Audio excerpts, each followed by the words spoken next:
देश भर के सफाई कर्मचारियों के लिए बड़ी और राहत की खबर। अखिल भारतीय सफाई मजदूर संघ के राष्ट्रीय अध्यक्ष करम सिंह कर्मा अब राष्ट्रीय सफाई कर्मचारी आयोग के नवनियुक्त सदस्य के रूप में कार्यभार संभाल चुके हैं और जिम्मेदारी संभालते उन्होंने एक्शन मोड पर काम करना शुरू कर दिया। जैसे ही करम सिंह कर्मा ने अपना पदभार संभाला, देश भर के अलग अलग राज्यों से लोग दिल्ली स्थित राष्ट्रीय सफाई कर्मचारी आयोग पहुंचने लगे, जहां एक तरफ उन्हें शुभकामनाएं दी गई, वहीं दूसरी ओर अपने अपने प्रदेशों की समस्याएं भी उनके सामने रखी गई। कार्यभार संभालते ही करम सिंह शर्मा ने कहा कि सबसे पहले दिल्ली के सफाई कर्मचारियों की समस्याओं को प्राथमिकता दी। उन्होंने खुद जमीनी स्तर पर जाकर कर्मचारियों से मुलाकात की और उनकी परेशानियों को समझा। इसके साथ ही दिल्ली के सभी जोनों में अधिकारियों के साथ अहम बैठकें की गईं ताकि कर्मचारियों की समस्याओं का जल्द समाधान हो सके। ड्यूटी के दौरान हादसों का शिकार हुए सफाई कर्मचारियों के परिवारों के लिए भी बड़ा कदम उठाया गया। पीड़ित परिवारों को मुआवजा, घर के एक सदस्य को पक्की सरकारी नौकरी और बच्चों की शिक्षा के लिए आर्थिक सहायता, इन सभी फैसलों को तुरंत लागू करने की दिशा में काम शुरू कर दिया गया। सफाई कर्मचारी आयोग से सभी सफाई कर्मचारियों की बहुत ज्यादा उम्मीदें रहती है। जैसे ही आप राष्ट्रीय सफाई कर्मचारी आयोग के सदस्य के रूप में इस सम्मानित पद पर आसीन हुए, सभी सफाई कर्मचारियों के मन में एक नई किरण आपसे जागी है। इस बारे में आप क्या कहेंगे? क्या है कि जो पीड़ित होता है तो उसको हर दरवाजे पर जाने का अधिकार है और जहाँ पर उनकी सुनवाई हो सकती हो तो वो लोग वहाँ जाते भी हैं। मैं इससे पहले अखिल भारतीय सफाई मजदूर संघ का राष्ट्रीय अध्यक्ष भी हूँ और इनकी पीड़ाओं से मैं भली भांति वाकिफ भी हूँ। मैं पूरे देश में हमारे 29 स्टेट्स में हमारा संगठन कार्य कर रहा है और हम हर प्रदेश की समस्या को जानते पहचानते हैं, तो काफ़ी लोगों को उम्मीद है कि अब हमारा काम और जल्दी हो जाएगा, क्योंकि अब हमारे सर पर भारत सरकार का हाथ है, हमारे प्रधानमंत्री श्री नरेंद्र मोदी जी का हाथ है और नरेंद्र मोदी जी का सिपाही, हर सिपाही भारतीय जनता पार्टी का, हम काम करने में ही विश्वास करते हैं, तो काम करेंगे और इस समस्या को दूर करेंगे। जी सर, लगातार सभी सफाई कर्मचारी आपसे जुड़ रहे हैं। पूरे देश का सफाई कर्मचारी हर स्टेट से आपसे मिलने आ रहा है। जैसे ही अखिल भारतीय सफाई मजदूर संघ के सभी प्रदेशों में यह सूचना मिली कि आप इस पद पर आसीन हुए, सभी लोगों ने आपका स्वागत शुरू किया। अभी एक पीड़ित महिला कर्नाटका से आपसे मिलने आई है, जिनके साथ बहुत ज्यादा शोषण की घटनाएं लगातार घट रही हैं। इस पर आपने उनको क्या कहा? क्या आपकी साइड से एक्शन लिया जाएगा और उन महिलाओं को किस तरीके से उनका सम्मान मिलेगा? वो महिला बहुत ज़्यादा पीड़ित है। अभी मैंने अपने पर्सनल सेक्रेटरी को बुलाया है और हम कलेक्टर से बात करेंगे। 186 टॉयलेट और कुल मात्र 2 महिला कर्मचारी, ये एक किस्म से अत्याचार है और इसके बारे में अभी मेरे संज्ञान में बहन जी आई है और मैंने अपने ऑफिस में उनको बुलाया है और मैं उनके सामने ही कलेक्टर से बात भी करेंगे और जो उनको पीड़ित कर रहा है और जो उनसे नाजायज संबंध बनाने का प्रयास कर रहा है, उसको कलेक्टर से बात करेंगे।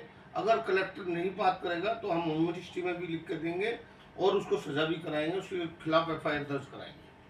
सर, आज से पहले ऐसा कभी भी नहीं हुआ कि अगर किसी भी सफाई कर्मचारी की ऑन ड्यूटी डेथ हुई तो उसे बहुत जल्दी बेनिफिट मिलने शुरू हुए। जैसे ही आप एक्शन में आए, आपने तुरंत हर जोन के अंदर जाकर सभी अधिकारियों से ये तुरंत ऑर्डर पास कराए कि सफाई कर्मचारियों को, पीड़ित परिवार को तुरंत सभी सुविधाएं जो है वो टाइम टू टाइम मिल जाए। तो इस पर आपका क्या कहना है सर? देखो, अगर कोई जाएगा ही नहीं, मैं किसी का भी इसमें कसूर नहीं ठहराता। जो भी डीसी से मेरी मीटिंग हुई है तो डीसी साहब ने पूरा आश्वासन दिया और साथ के साथ कंपनसेशन दिया है और 1 महीने में उनके परिवार को रेगुलर जॉब का भी आश्वासन दिया है। वो हमने सब मिनट्स में लिखवा दिया है और मिनट्स हमने आयोग में मंगा ली। जैसे ही और भी बातों पे, काफ़ी समस्याओं पे चर्चा हुई है, मैं सभी जोनों का दौरा करके फिर हम कमिश्नर से बात करेंगे और कमिश्नर साहब के साथ बैठ के एक मीटिंग करके और समस्याओं का जल्द से जल्द सभी समस्याओं का समाधान निकालेंगे। सर, अखिल भारतीय सफाई मजदूर संघ का संवैधानिक चैनल है सफाई सैनिक। जब सभी कर्मचारियों से हम लोग मिलते हैं, सभी के हाजिरी पॉइंट पर वार्ड में जाते हैं, तो महिला सफाई कर्मचारियों को लेकर सबसे बड़ी समस्या ये आती है कि उनके लिए वहां पर वॉशरूम की सुविधाएं नहीं है, कहीं बैठकर खाना खाने की सुविधाएं नहीं है, और कई जगह पर तो सफाई कर्मचारियों को काफी ज्यादा समस्याओं का सामना करना पड़ता है। इसमें उनको क्या सहूलियत आपकी साइड से दी जाएगी? मैंने अभी जिस जोन में मीटिंग की है उस जोन में उस सफाई सैनिक चैनल वाले नहीं पहुंच पाए मेरे ख्याल में, नहीं तो मैं ये सवाल उठाते ही नहीं, क्योंकि मैंने उनसे कहा है तो वो कह रहे थे सर जगह नहीं है। मगर जब जगह नहीं है, पार्कों में मंदिर बन सकते हैं, पार्कों में कब्जे हो सकते हैं, पार्कों में ऑफिस बन सकते हैं, पार्कों में एमएलए निगम पार्षद के ऑफिस बन सकते हैं। जी। तो एक छोटे से कोने में अगर जो सबको स्वच्छ और सबको स्वस्थ रखते हैं, अगर उनके लिए टॉयलेट की सुविधा हो जाए जी।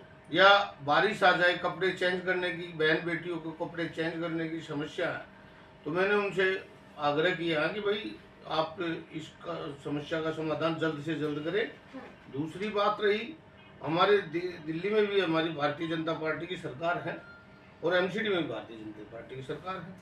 तो मैंने कहा कि जगह अगर बाय द वे कहीं पार्क भी ना हो और कुछ ना हो तो पोटा कैबिन तो बनवा कर हम रखवा ही सकते हैं, तो ये समस्या भी दूर हो जाएगी। सर, काफी साल से सफाई कर्मचारी कच्चे हैं, इन समस्याओं से जूझ रहे हैं, अपने बेनिफिट लेने के लिए सालों साल अधिकारियों के दरवाजों पर चक्कर लगाते हैं, तो सर इन समस्याओं से क्या उन्हें निजात मिल पाएगी? इन समस्याओं से भी निजात मिलेगी। ये 2 कोर कमेटी जो दिल्ली में बनी हुई है, मैंने उनसे रिक्वेस्ट किए सभी यूनियन के लीडरों से, मैं कहा भाई तुम एक हो जाओ, और इन धरने प्रदर्शनों में कुछ नहीं रखा है, ये धरने प्रदर्शन सदियों से करते आ रहे हो, और अब ये सब एक होने के देखते हैं क्या करेंगे। और हम कमिश्नर साहब से बात करके दिल्ली के मुख्यमंत्री माननीय श्रीमती रेखा गुप्ता जी से इनकी बात रख के फाइल रखेंगे, और ये काम मैं सोच रहा हूँ कि ये काम दिल्ली से ही शुरुआत करें हम इसकी। ये पूरे भारत का वाल्मीकि समाज जो सफाई कर्मचारियों में 95% है, इन्वॉल्व है, तो बहुत ज़्यादा पीड़ित है। ये मतलब जो देश की आज हमने जितना भी देश में आज भारतवर्ष में जितना भी सफाई कर्मचारी है, चाहे कोई से कोने में हो, इस समस्या से सभी परेशान है। एक ठेकेदारी प्रथा से परेशान है, ठेकेदारी प्रथा, और ये एक दिमक की तरह है, क्योंकि इनके ना तो इनको सैलरी टाइम पे मिल पाती है और पूरी सैलरी भी नहीं मिल पाती, तो ये अपने बच्चों को कैसे पढ़ाए, क्या खाए, क्या खिलाए। ठीक, तो इन समाज बहुत ही पीछे है। हम इन्हें को इकट्ठी करके एक बड़ा प्रोग्राम करके हम मोदी जी के संज्ञान में इस समस्या को इनकी लेकर आएंगे। और मेरा हमारे यशस्वी प्रधानमंत्री जी जो हर पिछड़े आदमी की जो पीछे प्रवृत्तियों की लाइन में सबसे पीछे खड़ा हुआ, मोदी जी उनकी नज़र बहुत तेज है, वो अपने आप पहचान लेते हैं असली पीड़ा कहाँ है और समस्या क्या है, तो ये समस्या भी दूर होगी, पक्का दूर होगी। सर, डेथ केस पे जब कोई अपने माता पिता की जगह पर बच्चा जाता है, ज्वाइन करता है, तो उसे भी सालों साल कच्चा ही रहना पड़ता है। अगर उनके माता पिता की नौकरी पक्की है तो क्या सर कुछ ऐसी सहूलियत उन्हें मिल सकती अभी है? हमने जो ये डेथ केस हुए हैं 1 महीने में टाइम बाउंड किया है, और टाइम बाउंड के अंदर ही उसको पक्की नौकरी मिलेगी, रेगुलर नौकरी मिलेगी, और अब आगे ऐसा नहीं होगा। और जितनी फाइलें हैं वो सारी फाइलें मैं निकलवा रहा हूँ डेथ केस की। मैंने हर जोन में ये लिख के भेजा है कि लेटर भेज दिया गया है, हर जोन की हम मीटिंग लेंगे, और जिस जोन में भी कितने सफाई कर्मचारी एक बीट पर काम करते हैं, कितनी बीट उस एसएस साहब के अंडर है, या इंस्पेक्टर कितने इंस्पेक्टर हैं, तो हर जोन में हम ये देखेंगे कि सफाई कर्मचारी कितने कम हैं, क्योंकि हर जोन में 30-35% सफाई कर्मचारी कमज़ोर हैं, और इस बर्डन की तरफ वजह से इस जो इनका प्रेशर है, जो हार्ट अटैक से मृत्यु हो रही है, ये भी काम ज़्यादा कराने से, क्योंकि सफाई कर्मचारी कम है, कम से कम दिल्ली में निकलवानी चाहिए। तो ये बटन खत्म हुआ, ये काम सभी काम हो गया। सर एक सवाल और, जो भी सफाई कर्मचारी पीड़ित है वो अभी आप तक नहीं पहुंच पा रहे हैं, वो किस तरह से आप तक पहुंचे, कहां पर वो संपर्क करें, एक बार आप ये मैसेज उन तक पहुंचा दीजिए। जो सफाई सैनिकों का चैनल है उसको फॉलो करें, और जो भी समस्या, किसी के पास मेरा फ़ोन नंबर नहीं है तो मेरा फ़ोन नंबर भी 9811207260 है। मैं दोबारा रिपीट कर रहा हूँ, 9211207260 मेरे कार्यालय का नंबर भी है। और मैं इसको समस्या को दूर करने के लिए हम कुछ पंपलेट छपवा रहे हैं, हॉस्पिटलों में, होटल में, स्कूल में, कॉलेजों में, जहाँ पर भी ठेकेदारी प्रथा चल रही है, ऑफिसों में जो ठेकेदारों से मैं उनकी भी हम अभी मीटिंग करेंगे।